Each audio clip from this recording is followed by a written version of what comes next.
Praise Lord जय मसीह की। मैं हूं आपका भाई प्रभु का दास पास्टर अतुल मसीह और मैं परमेश्वर को धन्यवाद देता हूं इस समय के लिए जो परमेश्वर ने हमारी ज़िंदगियों के अंदर दिया है। और मेरी आशा है और विश्वास है कि आप इन स्टोरीज़ के माध्यम से आशीष को प्राप्त कर रहे हैं और इन वचनों से आपको आशीष मिल रही है। परमेश्वर का धन्यवाद हो। आज मैं आपके साथ में एक महत्वपूर्ण बात करना चाहता हूँ और आज जिस विषय पे मैं आपसे बात करना चाहता हूँ वो है वर्ड ऑफ इनकरेजमेंट, उत्साहित करने वाले शब्द। मेरे भाई मेरे बहन, मेरे और आपके जीवन के अंदर बहुत अनिवार्य है कि हम इस बात को समझें कि हमारे शब्दों के अंदर ताकत है। Our words have power to encourage others. Our words have power to make someone's life. और आज इसी बात को मैं एक कहानी के माध्यम से आपके साथ बांटना चाहता हूँ। बहुत समय पहले की बात है, एक मशहूर पेंटर के पास में एक अधेड़ उम्र का व्यक्ति पहुंचा। उसके पास कुछ स्केच और ड्राइंग थी जो वो उस मशहूर पेंटर को दिखाकर उनकी राय जानना चाहता था कि वे अच्छी हैं या नहीं, या कम से कम उन्हें देखकर कलाकार के अंदर कुछ टैलेंट है या नहीं, ये जाने। उस मशहूर पेंटर ने बहुत ध्यान से उन ड्राइंग्स को देखा। वे जल्द ही समझ गए कि वे किसी काम की नहीं और उसे बनाने वाले के अंदर नहीं के बराबर आर्टिस्टिक टैलेंट है। वे इस व्यक्ति को दुखी करना नहीं चाहते थे, पर साथ ही वे झूठ भी नहीं बोल सकते थे। इसीलिए उन्होंने बड़ी सज्जनता से उससे कह दिया कि इन ड्राइंग में कोई खास बात नहीं है। उनकी बात सुनकर व्यक्ति थोड़ा निराश हुआ, लेकिन शायद वो पहले से ही ऐसी उम्मीद कर रहा था। उसने मशहूर पेंटर से उनका समय लेने के लिए माफी मांगी और अनुरोध किया कि यदि संभव हो तो वो एक यंग आर्टिस्ट के द्वारा बनाई गई कुछ पुरानी पेंटिंग्स भी देख लें। वो मशहूर पेंटर इस बात के लिए तैयार हुआ और पुरानी फाइल में लगी हुई पेंटिंग्स और कृतियों को देखने लगा। उन्होंने अपनी खुशी जाहिर करते हुए कहा, ये पेंटिंग्स तो बड़ी अच्छी हैं। इस नौजवान में बहुत टैलेंट है, उसे हर तरह का प्रोत्साहन दीजिए। यदि वे इस काम में लगा रहता है और जी तोड़ मेहनत करता है तो कोई शक नहीं कि एक दिन वो महान पेंटर बन जाएगा। ये बात सुनकर उस बूढ़े व्यक्ति की आंखों में आंसू आ गए। कौन है ये नौजवान? उस मशहूर पेंटर ने पूछा। क्या तुम्हारा बेटा है? बूढ़े आदमी ने कहा, नहीं सर, ये मैं ही हूं।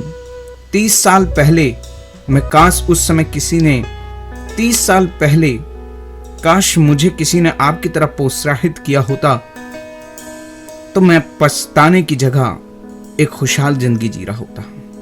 मेरे भाई मेरे बहन, इंकरेजमेंट एक ऐसी चीज है जो हमारे अंदर का बेस्ट बाहर लेकर आती है, हमें और भी अच्छा करने के लिए उत्साहित करती है। अब इन मैसेजेस, इन स्टोरीज को ही ले लो। अगर मैं आप तक इन स्टोरीज को नहीं पहुंचाता और आपके कमेंट्स, आपके फोन्स के द्वारा मुझे उत्साह नहीं मिलता तो शायद मैं नहीं भेजता। स्टोरीज और वचन मुझे और आपको आशीष देते हैं। लोग क्या करते हैं इस पर हम कंट्रोल नहीं कर सकते, पर हम ये निश्चय कर सकते हैं कि जब कभी हमें किसी को इनकरेज करने का मौका मिले तो उसे जरूर से इनकरेज करें।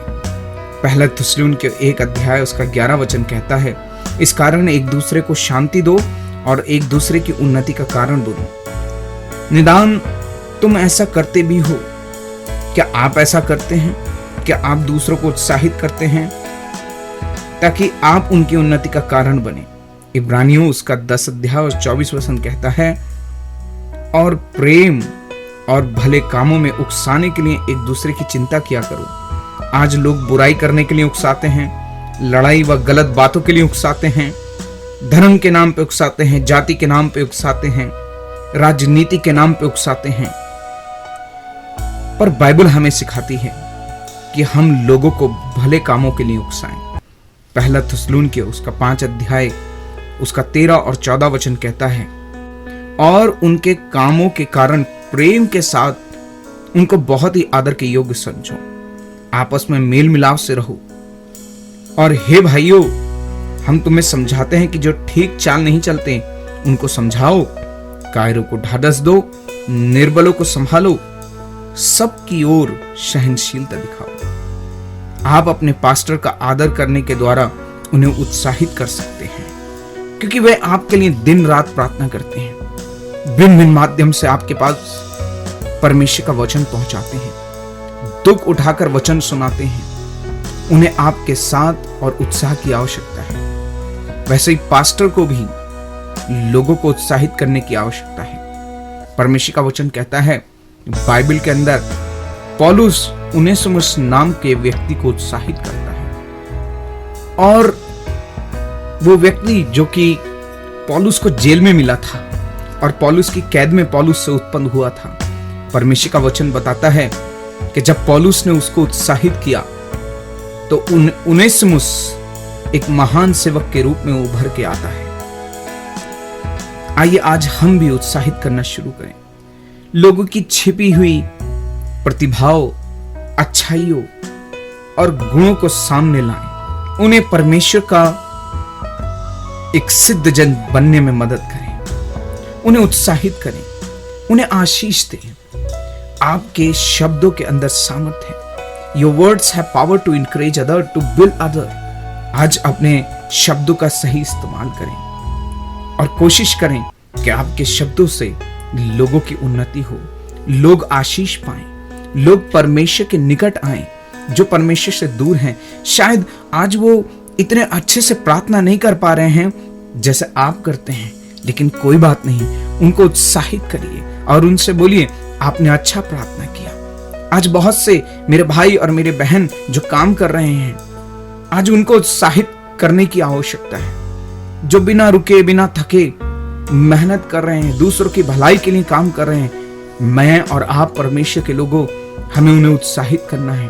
आपने बहुत अच्छा किया, परमेश्वर आपको आशीष दे। और जब आप ऐसा करते हैं तो आप उनके जीवन के अंदर उनको और आगे बढ़ने के लिए, उनको और परमेश्वर की महिमा करने के लिए उत्साहित करते हैं। मेरे भाई मेरे बहन, मैं आपका भाई प्रभु का दास पास्टर अतुल मैसी आपके लिए बराबर प्रार्थना कर रहा हूं और मेरी आशा है कि आप भी दूसरों को उत्साहित करेंगे। Use your words to encourage others. दूसरों को उत्साहित करें, उनके लिए आशीष का कारण बने। मेरी प्रार्थना है परमेश्वर आपको आशीषित करे और बहुतों के लिए उत्साह और सामर्थ का कारण बनाए। God bless you all.